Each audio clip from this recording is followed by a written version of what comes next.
Bonjour tout le monde. Alors on va bien s'amuser aujourd'hui avec une suite connue de tous, la suite de Fibonacci.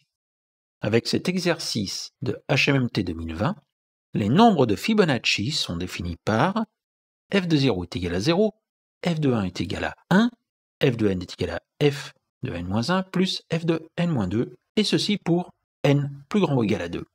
Il existe des entiers positifs uniques n1, n2, n3, n4, n5 et n6 tels que, attention, la somme pour i1 allant de 0 à 100 de la somme pour i2 allant de 0 à 100 de la somme pour i3 allant de 0 à 100 de la somme pour i4 allant de 0 à 100 de la somme pour i5 allant de 0 à 100 de f de i1 plus i2 plus i3 plus i4 plus i5 est égal à f de n1 moins 5 fois f de n2 plus 10 fois f de n3 moins 10 fois f de n4 plus 5 fois f de n5 moins f de n6.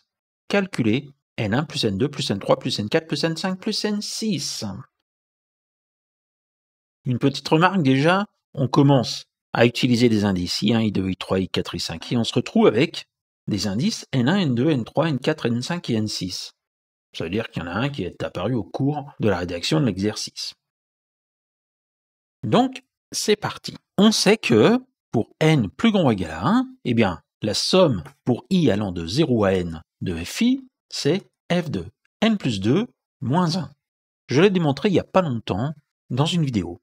Je vous inviterai à la découvrir. C'est une propriété que j'ai démontrée par récurrence. Ça veut dire quoi? Eh bien, la somme pour k allant de m à n de fk, c'est égal à la somme pour i allant de 0 à n de fi, moins la somme pour j allant de 0 à m-1 de fj. Ça, c'est donc égal à f de n plus 2 moins 1 moins, entre parenthèses, f de n plus 1 moins 1. Je simplifie, j'obtiens que c'est égal à f de n plus 2 moins f de n plus 1. Et c'est une propriété dont j'aurai besoin tout au long de l'exercice. Regardons voir. On va commencer par la somme qui est tout à l'intérieur. La somme pour i5 allant de 0 à 100 de f de i1 plus i2 plus i3 plus i4 plus i5, c'est la somme pour k allant de i1 plus i2 plus i3 plus i4 à i1 plus i2 plus i3 plus i4 plus 100.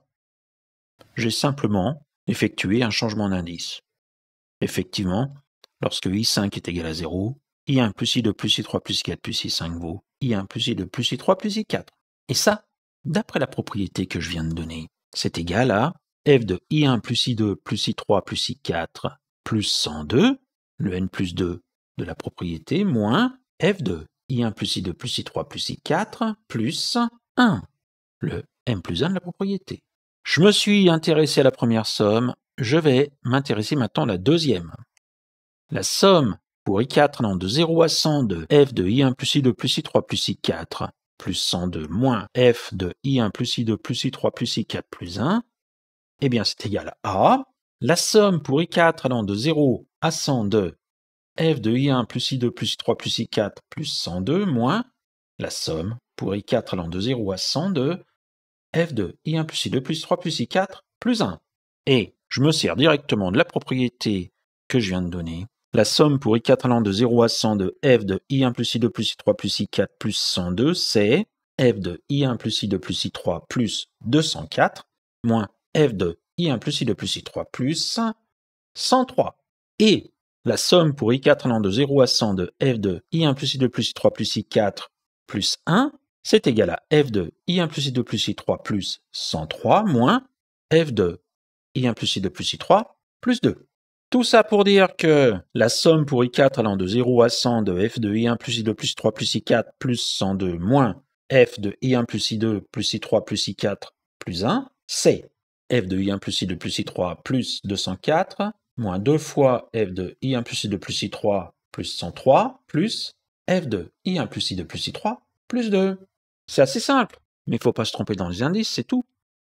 Alors, je continue, cette fois-ci avec la somme pour i3 allant de 0 à 100 de f de i1 plus i2 plus i3 plus 204 moins 2 f de i1 plus i2 plus i3 plus 103 plus f de i1 plus i2 plus i3 plus 2, Cette fois-ci, j'utilise directement la propriété. Ça vaut f de i1 plus i2 plus 306, qui est 204 plus 102, moins f de i1 plus i2 plus 205, qui est 204 plus 1, moins 2 fois f de i1 plus i2 plus 205, 103 plus 102, plus 2 f de i1 plus i2 plus 104, 103 plus 1, plus f de i1 plus i2 plus 104, moins f de i1 plus i2 plus 3. 104 valant 2 plus 102 et 3 valant 2 plus 1. Je réduis tout ça, j'obtiens que ça vaut f de i1 plus i2 plus 306, moins 3 fois f de i1 plus i2 plus 205, plus 3 fois f de i1 plus i2 plus 104, moins f de i1 plus i2 plus 3. Allez, on approche de la fin. Cette fois-ci, je m'attaque à la somme pour i2 allant de 0 à 100. J'obtiens que c'est égal à f de i1 plus 408, 306 plus 102, moins f de i1 plus 307, moins 3 fois f de i1 plus 307, plus 3 fois f de i1 plus 206, plus 3 fois f de i1 plus 206, moins 3 fois f de i1 plus 105, moins f de i1 plus 105, plus f de i1 plus 4. Ça, c'est égal à f de i1 plus 408, moins 4 f de i1 plus 307, plus 6 f de i1 plus 206, moins 4 f de i1 plus 105, plus f de i1 plus 4. Et je termine avec la dernière somme. La somme pour i1 allant de 0 à 100.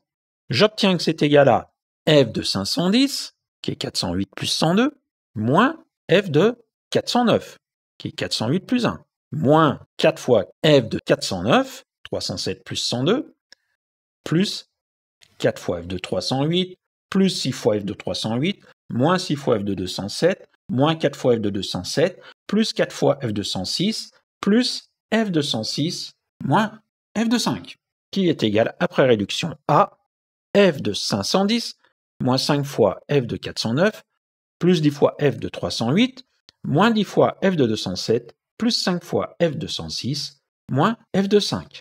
Eh bien, on va faire la somme de tous ces indices. On obtient que N1 est égal à 510, N2 est égal à 409, N3 est égal à 308, N4 est égal à 207, N6 est égal à 106 et N6 est égal à 5. Je fais la somme de tout ceci, j'obtiens 1545.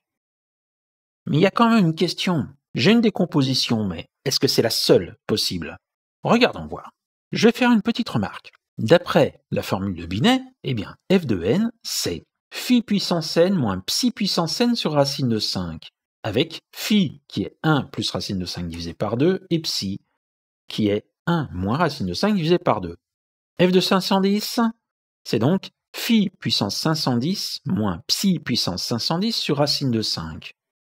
Mais psi puissance 510, si on sort sa calculatrice, c'est environ égal à 2,6 fois 10 puissance moins 107. Phi puissance 510, c'est environ égal à 3,8 fois 10 puissance 106.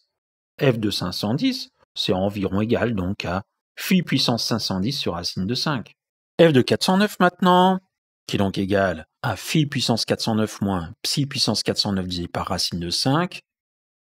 Psi puissance 409, c'est environ égal à moins 3,3 fois 10 puissance moins 86, et phi puissance 409, c'est environ égal à 3 fois 10 puissance 85. Donc f de 409 est environ égal à phi puissance 409 sur racine de 5. Tout ça pour obtenir que f de 510 sur f de 409, c'est environ égal à f de 409 sur f de 308, qui est environ égal à f de 308 sur f de 207, qui est environ égal à f de 207 sur f de 106, qui lui-même est environ égal à f de 106 sur f de 5.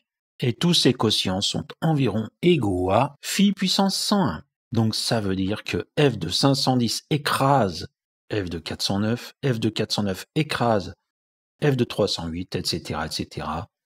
Ça veut dire que la décomposition qu'on obtient est unique.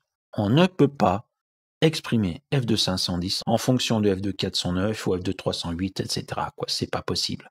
Conclusion, la somme n1 plus n2 plus n3 plus n4 plus n5 plus n6 est égale à 1545.